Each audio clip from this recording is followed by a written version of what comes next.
El pasado 19 de septiembre de 2018, esta escuela, la preparatoria Dr. Nazario Víctor Montejo Godoy de la Universidad Autónoma de Campeche, fue el escenario de quizá la tragedia más grande que ha sucedido en una escuela en nuestro estado. Un joven estudiante del quinto semestre de bachillerato decidió herir a uno de sus compañeros. Hemos tenido acceso a información que nos hace pensar y nos permite decirle que el joven muestra un serio enojo y rencor hacia la sociedad.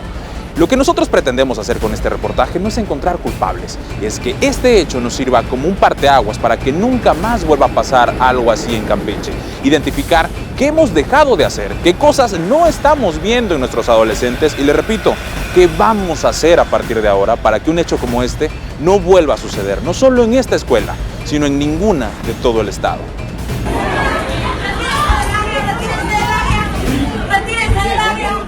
Tratar de comprender el fenómeno no solo desde la parte médica y desde lo que es anormal o desde la parte judicial, sino como un fenómeno social. ¿Qué está pasando en cómo enseñamos a nuestros adolescentes a lidiar con la frustración y a expresar su ira, su enojo, sus dificultades interpersonales? En ese punto creo que es muy importante el cómo enseñamos a nuestros hijos desde pequeños la tolerancia a la frustración.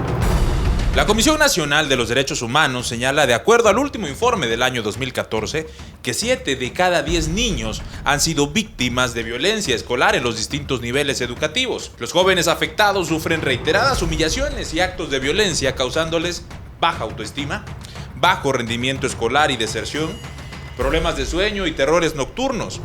Pueden dejar de comer y bajan de peso, se muestran ansiosos e irritables. En casos más severos, sufren lesiones físicas que ponen en riesgo su vida, caen en depresión e incluso contemplan la posibilidad del suicidio. Ante esta coyuntura, ante un caso de violencia en una escuela donde un joven agrede a otro, llega a herirlo, sin duda nos interesa conocer el punto de vista profesional de expertos como tú. Y lo primero que quisiera yo preguntarte es ¿cómo detectar conductas de riesgo, Paola? ¿Cómo saber cuando algún hijo o algún familiar nuestro, incluso un alumno, para el caso de los maestros, pudiera tener conductas que lleven en algún punto a la agresión física, ¿no? Es muy importante saber que las conductas violentas no son hechos aislados, es muy frecuente que haya antecedentes de cambios de conducta en los adolescentes. Los principales datos de alarma que observan los padres y los maestros son cambios en la conducta habitual, por eso es importante conocer cuál es la conducta habitual de mi hijo, de mi alumno. Cambios que pueden llevar al aislamiento, al pobre control de las emociones o de los impulsos, tendencias a fanfarronear, a mostrarse irritable, intolerante con otras personas. Sobre todo, uno de los puntos más importantes es detectar qué tanto se está vinculando con otras personas, ¿no? De qué calidad es este vínculo, no solo con sus pares, sino con sus padres, con las personas que están cercanas a él.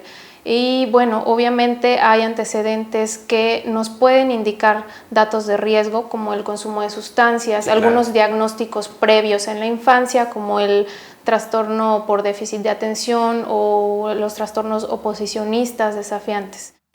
La Organización para la Cooperación y el Desarrollo Económicos, la OCDE, afirma que México ocupa el primer lugar a nivel internacional en casos de acoso escolar en educación básica.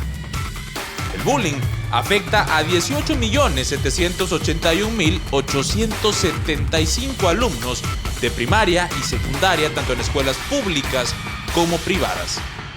Paola, ¿qué medidas tomar en las escuelas? ¿Qué medidas tomar en las casas para poder llevar un control de eso? Claro, el trabajo es un trabajo multidisciplinario y que requiere no solo de las instituciones, sino de lo que estamos haciendo en casa, en comunidad.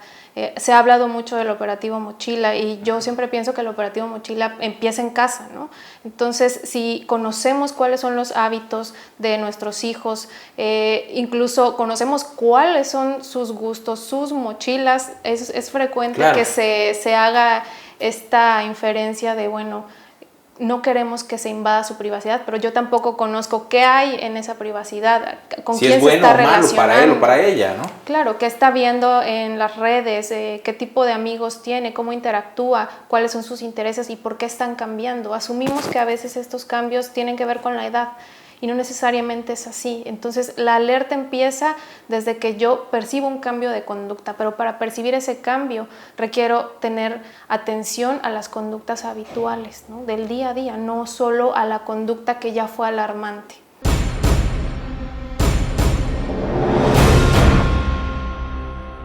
Nosotros lo que recomendamos como colegio ante los padres de familia es vigilar. Cuando un joven sube algún mensaje, sube alguna publicación, algún post, algún flyer, en este sentido les decimos a los padres qué está subiendo, vigilen lo que está mencionando, lo que está escribiendo, porque es importante que tengamos en cuenta que todo aquello que suben los jóvenes pues son cosas con las cuales se identifican, aunque ellos digan que no. Sí, si son cosas de depresión, si son cosas de violencia, tenemos que estar ahora más al pendiente para vigilar estas situaciones, porque así como este hecho sucede, pudieran situarse otros en algunas otras instituciones y debemos estar preparados para fortalecer estas estructuras, por poder intervenir y poder empezar a trabajar el manejo de las emociones. Cuando desde pequeños, Alfredo, nosotros enseñamos a nuestros hijos el manejo de las emociones, cómo empezar a trabajarlas a partir de la frustración, a partir de lo que está pasando en tu contexto, en tu realidad, en tu escuela, con tus compañeros, con tu misma familia, y tienes un buen control, te puedes autorregular, pues sucede que transcurres adecuadamente y tienes recursos para poder enfrentar la adversidad. Claro. ¿Eso qué quiere decir? Que dentro del punto de vista psicológico nos volvemos resilientes.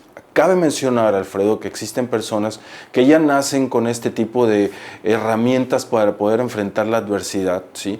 Y hay otras que, a pesar de que nacen en situaciones favorables, no las desarrollan consistentemente porque no hay vigilancia, porque hay sobreprotección, porque somos permisivos como padres, porque las reglas empiezan a romper y el joven o el niño empieza a tolerar menos y a querer abarcar más dentro de los contextos en donde se encuentra. El análisis realizado por la OCDE entre los países miembros reporta que 40% de los estudiantes declaró haber sido víctima de acoso, 17% declaró también haber sido golpeado, 25% dijo haber recibido insultos y amenazas, y el 44% dijo haber sufrido violencia verbal, psicológica, física y a través de las redes sociales. Sí, pues las redes sociales, nos guste o no, están aquí, claro, se van a quedar y tenemos que aprender a usarlas a nuestro favor. Tienen un aspecto que puede ser difícil en una etapa en la que los adolescentes están intentando pertenecer a grupos y son probablemente más susceptibles a contagiarse o a imitar conductas. Sin embargo, también pueden ser una fuente de información muy importante para los padres. Monitorear lo que hacen nuestros hijos en redes sociales, saber qué escriben, es un dato de mucha importancia porque es frecuente que los adolescentes expresen sus emociones a través de las redes sociales. Y cuando encontramos en estas expresiones datos de violencia, de frustración, de enojo, de tristeza, de manera muy recurrente, pueden utilizarse como datos de alerta que la familia monitorea y que no solamente terminan en culpabilizar la red social, sino voy a utilizar el hecho de que existe ya una red social como una manera también de enterarme qué está pasando con la vida emocional de mi hijo. Reportes de las autoridades académicas señalan que Emilio, el joven agredido, se encuentra fuera de peligro. Al día siguiente, los estudiantes regresaron a clases, en medio, por supuesto, del temor, del estrés que provoca haber sido testigos de una tragedia como la que vivieron. Afortunadamente tuvieron atención especializada de personal de la Facultad de Humanidades de la Universidad Autónoma de Campeche. Sin embargo, la pregunta es ¿cómo reconstruir una comunidad estudiantil después de la tragedia que vivieron? Y traducir esa reconstrucción de la comunidad estudiantil también a una reconstrucción de la sociedad para no volver a ser testigos de hechos como este. Pues principalmente a través del diálogo, ¿no? El permitir que los alumnos que experimentaron de manera muy cercana este evento puedan expresar lo que sienten y lo que piensan de los motivos por los que ocurrió este evento.